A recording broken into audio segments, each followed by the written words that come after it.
കള്ളക്കടയാടി. ആ അപ്പൊ എല്ലാവർക്കും welcome to the stream guys. ബബ്ബ ട്രെയിലർ ഇറങ്ങി, ഞാൻ കണ്ടില്ല. നോക്കട്ടെ. എല്ലാവരും വന്നോ? നമ്മുടെ ആൾക്കാർക്ക് വന്നോ ഗൈസ്? 953 പേരുള്ളൂ. ആ 950 ഗൈസ്. എല്ലാവർക്കും വെൽക്കം ടു ദ സ്ട്രീം. നമുക്ക് ജസ്റ്റ് കണ്ടിട്ട് കയറാം. ഞാൻ കണ്ടില്ല.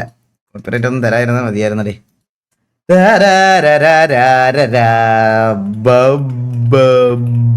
ട്രെയിലർ ഒരവർ മുമ്പ്. ഓ തള്ളേ, നോക്കട്ടെ. 4K. Let's go.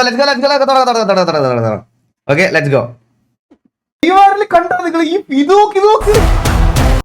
ഇതിൽ കൂടുതൽ എന്ത് ഐഡന്റിറ്റി അല്ലേ? ഒരു ഇത് മാത്രം കണ്ടാ മതിയല്ലേ?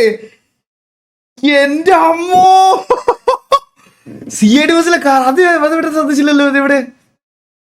അതെവിടെയായിരുന്നു? അത് ഞാൻ കണ്ടില്ല. അതേ പെട്ടെന്ന് ശ്രദ്ധിച്ചില്ല. അതെവിടെ? CID ബസ്സിലെ കാർ ഉണ്ടായിരുന്നോ? അത് ഞാൻ ശ്രദ്ധിച്ചില്ല. എല്ലാം പോട്ടെ.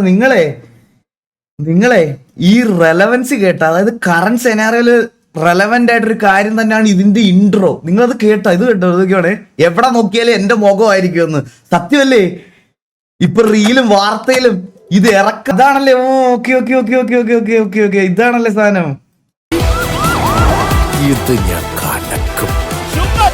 പടം പെട്ടെന്ന് എടാ നീ ഒന്ന് ആലോചിച്ച് നോക്കി. എന്തൊരു കാസ്റ്റ് ആണ് നോക്കടാ. എത്ര പേരായി ഇതിനകത്ത്. പടം പൊട്ടുകയോ ജയിക്കുമോ എന്നൊക്കെ ഇറങ്ങിക്കഴിഞ്ഞിട്ടുള്ള കാര്യമാണ്. പക്ഷെ എനിക്ക് ഇവരെ ലാലേട്ടൻ, ഞാനൊരു നല്ല ലാലേട്ടൻ ഫാനാ, മനസ്സിലായോ? അപ്പൊ ലാലേട്ടനെയും ദിലീപിനെയൊക്കെ ഒരു കണ്ടപ്പം എനിക്ക് സന്തോഷമുണ്ട്. ഞാൻ ഉറപ്പായിട്ട് ഇത് തിയേറ്ററിൽ പോയി കാണും ഈ പടം. ബാക്കിയൊക്കെ നിങ്ങളുടെ ഇഷ്ടം. അതൊക്കെ ഓരോരുത്തരുടെ ടേസ്റ്റ്, ഓരോരുത്തരുടെ കാര്യങ്ങളാണ്. നിങ്ങൾക്ക് ഇഷ്ടമാണെങ്കിൽ പോയി കാണാൻ, ഇഷ്ടം അല്ലെങ്കിൽ കാണില്ല. അത്രേ ഉള്ളൂ. വേറെ മനസ്സിലായോ? അല്ലാതെ എനിക്ക് വേറെ അതിൽ തരണമല്ലോ. ഇത് ഞാൻ തിയേറ്ററിൽ പോയി കാണും. എനിക്ക് ട്രെയിലർ ഭയങ്കര ഇഷ്ടപ്പെട്ടു. എന്റെ അമ്മ ഇടുക്കിലും അല്ലേ ലാലേട്ടൻ. ഒരു 10,000 കമന്റ്. എന്റെ അമ്മോ ഗൈസ്, ഞാൻ